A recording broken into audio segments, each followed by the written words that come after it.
अस्सलामुअलैकुम class, this is Mohammad Hashim Zain and you guys are watching my tricks by Hashim Zain. बेटा आज की क्लास के अंदर कराची यूनिवर्सिटी के 2020 के पेपर को सॉल्व करेंगे।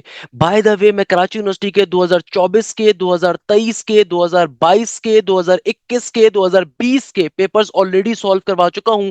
आज की क्लास के अंदर 2020 के इवनिंग के पेपर को सॉल्व करवाने के ऊपर मूव करूंगा। तो वो तमाम बच्चे जो मुझसे मैराथन की फरमाइश कर रहे थे, बेटा ये मेरी मैराथन ही है जो मैं आपको कवर करवा रहा हूँ। भाई मैराथन के अंदर मैं इन तमाम पेपर्स को कंबाइन करके पढ़ाता, मैंने आपको अलग अलग करके तमाम ईयर्स के इंडिविजुअल ईयर्स के पेपर्स कवर करवा चुका हूं। इसके अलावा मेरा कराची यूनिवर्सिटी का बैच ऑलरेडी चल रहा है। अगर आपने अभी तक उसको ज्वाइन नहीं करा हुआ तो आई विल रिकमेंड कि उसको लाजमी तौर पर ज्वाइन करें। उसमें आपकी कंप्लीट तैयारी कवर करवाई जा रही होगी कराची यूनिवर्सिटी की। इसके अंदर ना सिर्फ आपकी मॉर्निंग के एडमिशन्स की तैयारी होगी बल्कि साथ साथ इवनिंग के एडमिशन्स की तैयारी भी होगी। तो आप लाजमी तौर पर कराची यूनिवर्सिटी के बैच को ज्वाइन कर सकते हैं अगर आपने अभी तक ज्वाइन नहीं करा हुआ। आज की क्लास के ऊपर मूव करेंगे। आज की क्लास में कराची यूनिवर्सिटी के 2020 के पेपर को सॉल्व करना स्टार्ट कर रहे हैं जो कि इवनिंग का पेपर था।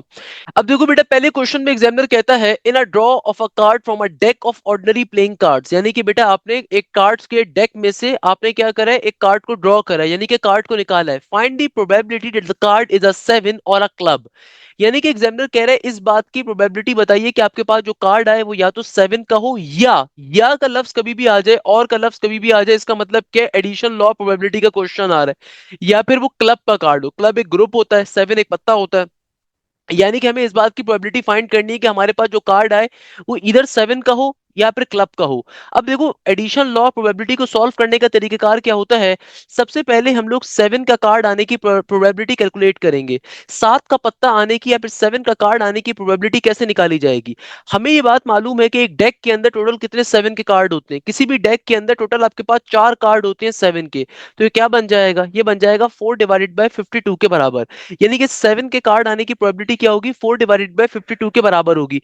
सिमिलरली अगर मुझे क्लब का कार्ड आने की प्रोबेबिलिटी कैलकुलेट करनी है तो क्लब एक प्रॉपर ग्रुप होता है। क्लब एक प्रॉपर ग्रुप होता है, यानी कि आपके पास चिड़िया का जो ग्रुप होता है ना, तो क्लब के कार्ड आने की प्रोबेबिलिटी क्या होगी, जाहिर सी बात है ये होगी, हमारे पास एक ग्रुप के अंदर 13 पत्ते होते हैं। एक डेक में चार ग्रुप होते हैं, हर ग्रुप में 13-13 पत्ते होते हैं। तो क्लब के ग्रुप के कार्ड आने की प्रोबेबिलिटी क्या है, यह है 13/52 की। सही है ना। चूंकि लफ्ज आ रहा है और का मतलब है addition law of probability.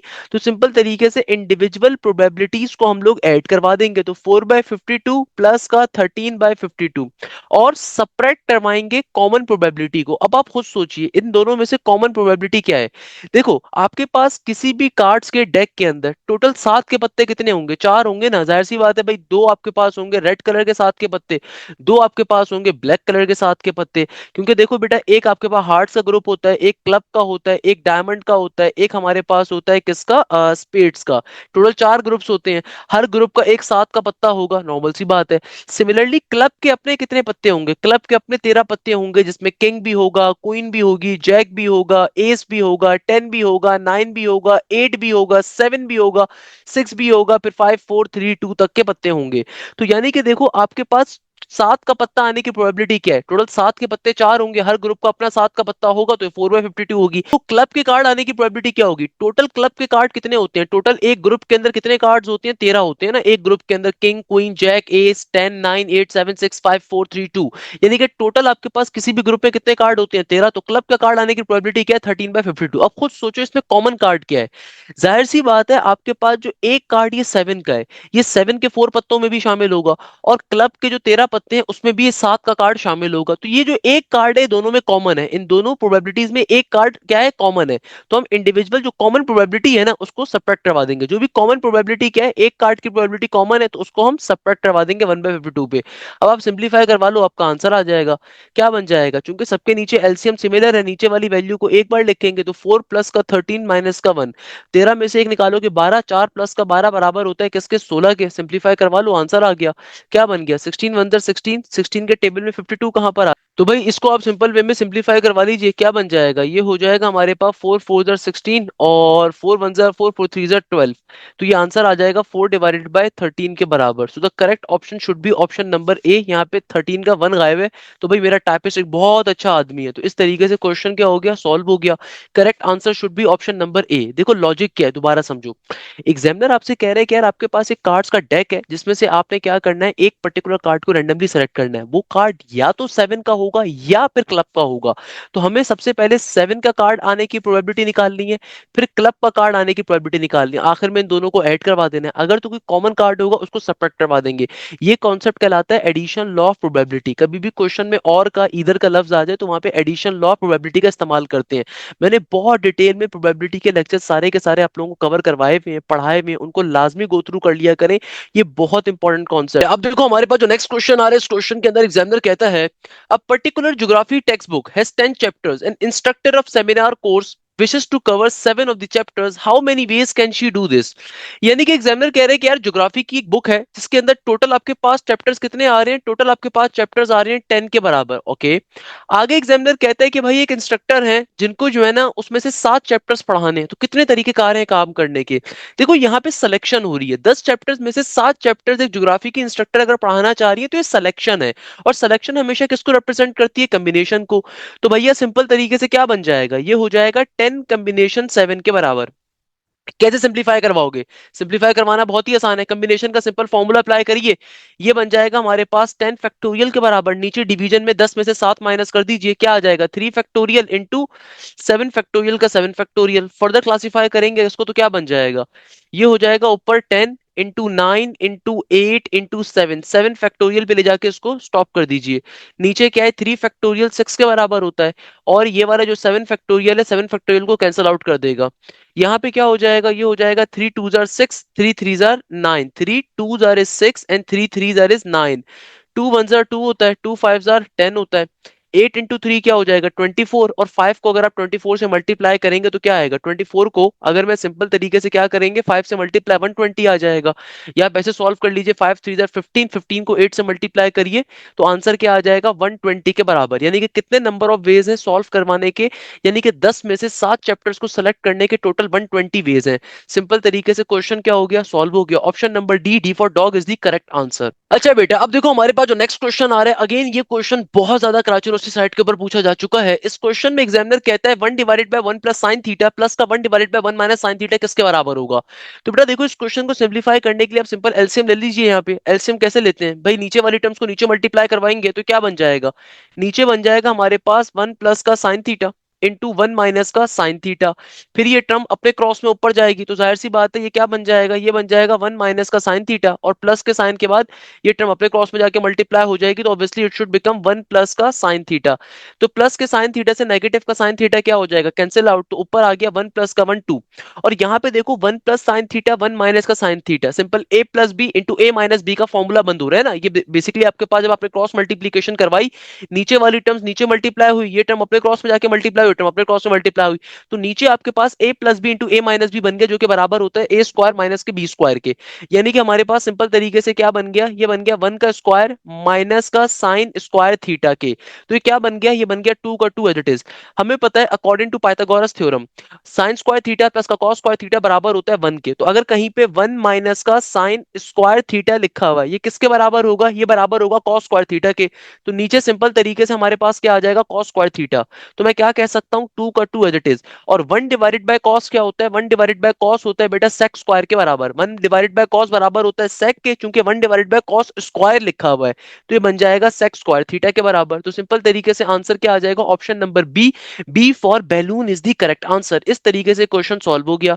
Next question में एग्जामिनर कह रहा है which of the following function is a odd function. देखो ऑड फंक्शन इवन फंक्शन क्या होता है, इवन फंक्शन का मतलब होता है कि अगर कभी भी दुनिया में अगर आप अपने ओरिजिनल फंक्शन में नेगेटिव की वैल्यू डालो और आपको आंसर में वापस से ओरिजिनल फंक्शन मिल जाए तो ये इवन फंक्शन है। ऑड फंक्शन का मतलब होता है कि बेटा अगर आप अपने फंक्शन में नेगेटिव की वैल्यू डालो तो आपको negative of the original function अगर मिल रहा है तो ये ऑड फंक्शन कहलाएगा। सो आइए चेक कर लेते हैं।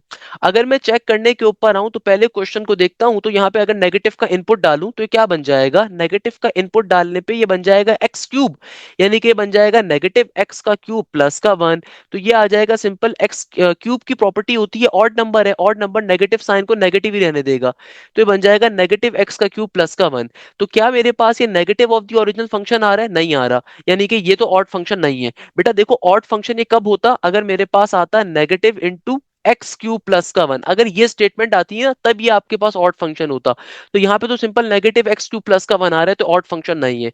ऑप्शन नंबर बी को चेक अगर मैं करूं तो बेटा ऊपर अगर मैं नेगेटिव का एक्स डालता हूं, नीचे भी अगर मैं नेगेटिव का एक्स नेगेटिव का वन, तो अगर मैं यहां से क्या करूं, अगर मैं यहां से नेगेटिव साइन को कॉमन ले लूं नीचे से, तो ये बन जाएगा हमारे पास एक्स प्लस का वन, तो नेगेटिव से नेगेटिव कट गया, x divided by x plus one बन रहा है, तो ये भी हमारे पास ओरिजिनल फंक्शन नहीं बन रहा, negative of the original function, तो ये भी करेक्ट आंसर नहीं है।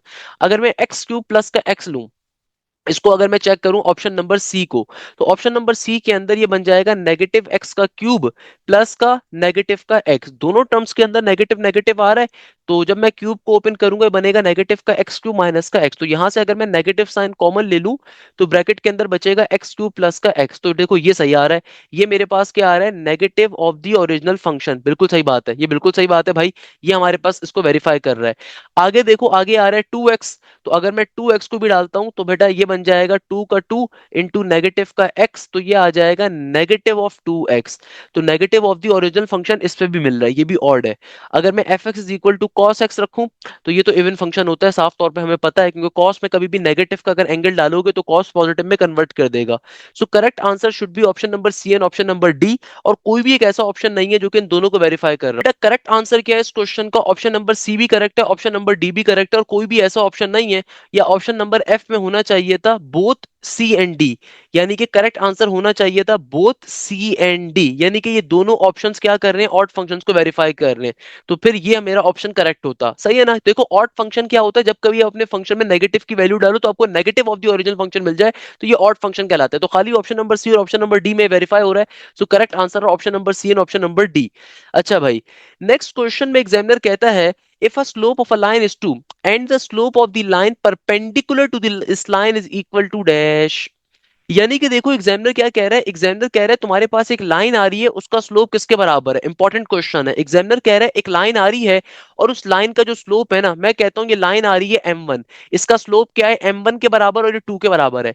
एग्जामिनर कहता है कि भाई ये जो लाइन L1 है ना, इसके परपेंडिकुलर के ऊपर, इसके परपेंडिकुलर के ऊपर एक और लाइन है, बताइए उसका स्लोप क्या होगा अगर वो लाइन इसके परपेंडिकुलर है, कोई मसले की बात नहीं है। दुनिया में दो लाइंस अगर परपेंडिकुलर होती हैं तो बेटा हमेशा वो इस फॉर्मूले को फॉलो करती हैं कि m1 multiply by m2 is always equal to -1, तो अगर लाइन 1 का स्लोप 2 के बराबर है तो लाइन 2 का स्लोप कैसे निकाला जाएगा, सिंपल, ये 2 मल्टीप्लाई हो रहा है वहां पे डिवाइड हो जाएगा, तो लाइन 2 का स्लोप आ जाएगा हमारे पास नेगेटिव के 1/2 के बराबर। तो बेटा देखो लाइन 2 का स्लोप क्या आ जाएगा, सिंपल नेगेटिव के 1/2 के बराबर, simple is that. So correct answer should be option number B, B for balloon is the correct answer. इस तरीके से क्वेश्चन क्या हो जाएगा, सॉल्व हो जाएगा। आरएस में एग्जामिनर कहते हैं the point of intersection of the line 3x + 4y equal to 0 and 5x - 6y equal to 0, यानी कि एग्जामिनर साहब ये फरमा रहे हैं कि भैया देखो तुम्हारे पास जो क्वेश्चन आ रहा है ना, वो क्वेश्चन क्या है, एग्जामिनर कह रहा है कि भाई आपके पास दो लाइनें गिवन है, एक लाइन है 3x प्लस का 4y इक्वल टू 0 और दूसरी लाइन आ रही है 5x माइनस का 6y इक्वल टू 0। एग्जामिनर कह रहे हैं पॉइंट ऑफ इंटरसेक्शन बताइए। देखो बेटा पॉइंट ऑफ इंटरसेक्शन के मायने ये होते हैं कि आपने इन दोनों लाइंस के दरमियान का कॉमन पॉइंट निकालना है, वो कैसे निकालोगे। देखो जो पहली वाली लाइन है ना, इसको मैं सिंपल तरीके से क्या कर पाऊंगा, 5 से मल्टीप्लाई करवा दीजिए और दूसरी लाइन को 3 से मल्टीप्लाई करवा दीजिए, तो एक कॉमन पॉइंट मिल जाएगा ना आपको। तो अगर मैं पहली वाली लाइन को 5 से मल्टीप्लाई करवाऊं, 5 3 जार 15x, 5 4 जार 20y इक्वल टू 0, और दूसरी लाइन को अगर 3 से मल्टीप्लाई करूं तो 3 5 जार 15x और 6 इंटू 3 बराबर हो जाएगा 18y के इक्वल टू 0। सबको अगर मैं सब्ट्रैक्ट करवा दूं, तमाम टर्म्स के साइन चेंज हो जाएंगे, 15x से 15x कट गया, 20 प्लस का 18 क्या होगा 30, और प्लस का 8 ये बन जाएगा 38y इक्वल टू 0। तो 38 यहाँ पे मल्टीप्लाई हो रहा है, वहां पे आके डिवाइड होगा, तो y की वैल्यू किसके बराबर आ जाएगी, 0 के बराबर आ जाएगी। जो भी y की वैल्यू आई है इसको इस इक्वेशन में उठा के डाल दीजिए, x की वैल्यू भी आ जाएगी, तो क्या आ जाएगी 3x प्लस का 4 इंटू वाई 0 इक्वल टू 0 का 0। तो x की वैल्यू भी क्या आ जाएगी, 3 मल्टीप्लाई हो रहा है वहां पे जाके 0 से डिवाइड होगा, तो x की वैल्यू भी 0 के बराबर ही आएगी। तो correct answer should be option number D, D for dog is the correct answer. Simple सा कॉन्सेप्ट है भाई, क्या मुश्किल बात है। वैसे आप इस क्वेश्चन को डायरेक्टली भी सॉल्व कर सकते थे, दोनों इक्वेशन में कॉन्स्टेंट्स ही नहीं आ रहे, दोनों इक्वेशन में कॉन्स्टेंट नहीं आ रहे, सो एक्स और वाई कहाँ पे इंटरसेक्ट करेंगे, ऑरिजिन के ऊपर इंटरसेक्ट करेंगे, कॉन्सेप्ट होता है, इसको ध्यान में रखिएगा। अगर दोनों इक्वेशंस के अंदर हमारे पास ऑरिजिन, दोनों इक्वेशंस के अंदर अगर कॉन्स्टेंट ना आ रहा हो तो याद रखिएगा इसका मतलब क्या है, इसका सिंपल सा मतलब है कि आपका जो एक्स और वाई होगा वो कहाँ पे मीट करेगा, वो मीट करेगा ओरिजिन के ऊपर। Remember this thing.